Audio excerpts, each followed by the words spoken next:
this world, she was embarked on the full tide of another subject.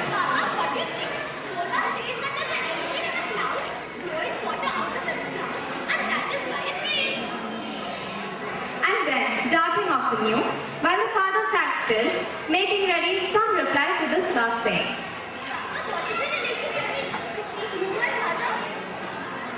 My dear little daughter-in-law, go and pray for Minnie and The father was occupied with his reading when he saw Minnie running to the window, shouting. Sure enough, in the street below was a Kavaliwala slowly passing along. Man had been called, small purchases were made, and a conversation began. While the peddler was leaving, he asked, nice little girl, sir. Minnie stood by her father's chair and looked at the Kavaliwala and his bag. One morning, however, when the father was leaving his house, he saw. In all her life, it appeared, his daughter had never found so patient a listener. They two were good friends now, and they shared many quaint jokes, which afforded them much amusement.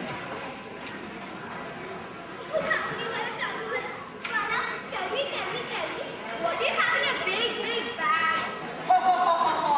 An elephant, a big elephant, a big horse, a small rabbit, and lots of animals. Then the Kavaliwala, not to be behindhand, would ask, Well, my dear little one, when are you going to your father-in-law's house? Minnie would have been a trifle beguiled at this question, but she would not show it, and with ready tact, she asked, I'll let you know, but when are you going there? even men of Kavaliwala's class, however, it is a well-known fact that the words father-in-law's house have a double meaning. It means jail or prison. So to add fun to the conversation, the Kavaliwala would shake his fist at an invisible policeman. Oh, I will track my father-in-law. Hearing this, Minnie would go into peals of laughter, in which her friend would join.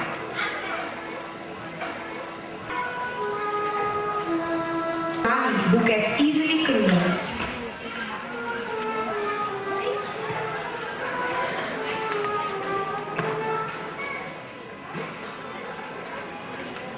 Some people have the means to be good in gorgeous comforts, and others like us groan under the burden of their goods. Their charity goes back in their easy chairs, while we carry out their mission with the sweat of our brows. They reap undying fame, and we early death. Pity! There she calls. No time for me to even nurse my grievance. Sulky as usual. The proofs are made of flesh and blood. What was your latest grievance? Then I made a wrong choice when I chose you for my husband. Why should I come to Rani's house when I must serve a whole world of ragged riffraff? Cook for a needy neighborhood bread and dirt, and wear out all my fingers in washing those dishes, and all this without any help? Help? Had you enough if you had done the nursing out of the servants I brought to my house? You are right. I do have a sensitivity and cannot bear the least wrong around me. This fastidious delicacy of mine dooms me to solitude. The servants you had brought were pure-blooded rovers, blessed with a dangerously innocent look. And what about yourself? Holy Mother! Oh my God! Holy Mother! I never let me be an exception. I really take all that I can lay my hands upon. Take note that even workers should speak. And yet I have only one pair of them. The created nation is grand and behold. Never will it be multiplied and answer you to find your possessions. Hey. But your sort of you seems to be bursting with the crowd of refugees. And that we see these group of cousins. Hasn't each of them a pair of hands for the share? You anger me and yet you make me laugh. If only what angered me was love this, it could have possibly changed my nature. Your nature changed, not even when you're Amazingly true. It makes me hope that death will be cautious about claiming me. Ah, there! Look at that lazy crowd waiting at your gate. Some of them tell the story of a sick husband who blindly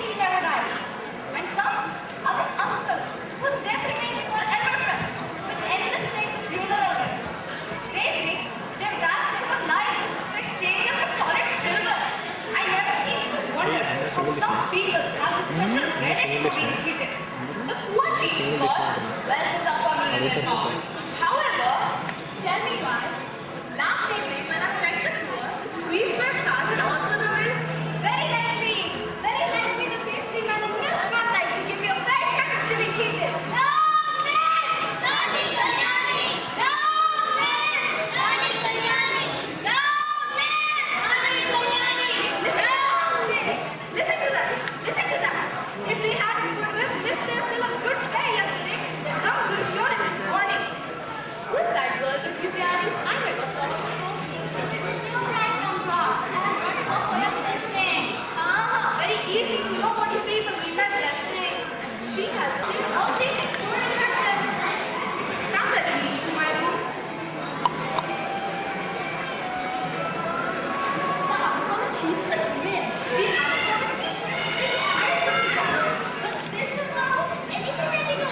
Because it benefits somebody else but you.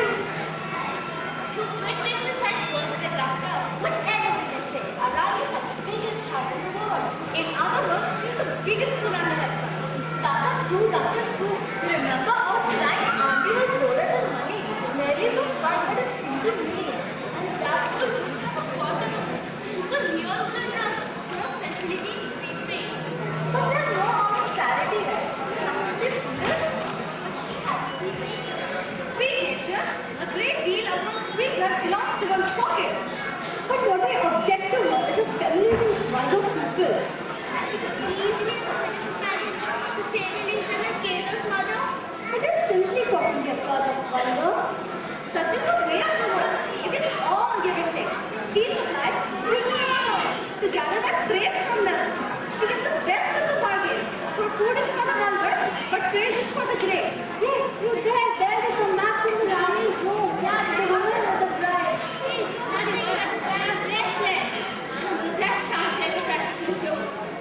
It is not for the poor, but fortunate are they who have the reputation for it. You remember Pyari Gordon really married a daughter of gold chain besides a pair of earrings. But still the generosity of rich folk. Rich is a mere hobby. It is just to please themselves. If only Lakshmi, the goddess of luck, were kind to me, I would show her how to be kind and rob herself. We pray your wish may be fulfilled. Stop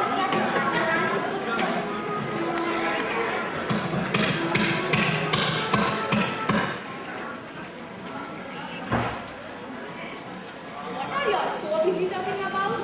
They have been furiously plowing the ground of your space, harrowing, mowing, raking, weeding every green thing that has flowers. Before you go home, remember that if gifts had flown parallel with expectations, they would have run dry and disappeared within few days of creation. Isn't it spiteful? She must be shopping. No need for that. She's old enough to know by this time that the face that is grown to excess before her face is generally grown thin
you.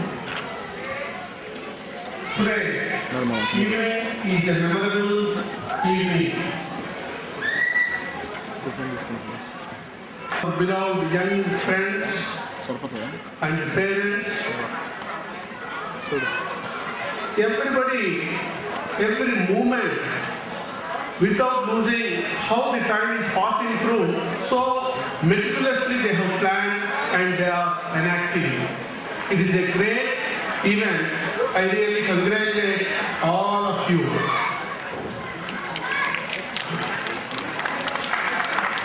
Throughout the year, we will be busy with our own academics.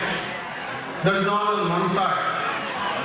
Another side, the sort of annual days, where throughout the year, in our CCA periods, we will be having a lot of creative programs, group discussions, and so many other things. All those things are culminated into these annual day programs. And in these programs, the body, mind, emotional plane of the human being, all are ignited into the spirits of the individual, and everybody is so meticulously, so wonderfully doing their best. And here I am seeing that all these children will be having great future. The students who are comparing these programs are nowhere less than any other TV artists. And the tiny tots, those who are dancing, nowhere less than any other choreographer. The skits that are being depicted, absolutely a great art and cultural heritage we have seen here. A great culmination in this great Pearson group of institutions doing very excellently well. You are different from other regular schools. You are amalgamating the ancient culture with the modernity. A great combination. My hats off to you, Sinhaji, and all of your team. Now, on this event, I used to share some of the thoughts of our former President of India, Dr. APJ Abdul Kalam ji, that if a vision is ignited in these young minds, no force on earth can stop them. They are the great resource to this great country. Now, in our school life, the children whomsoever are studying or outside the institutions, they all make about 34% of our India's population.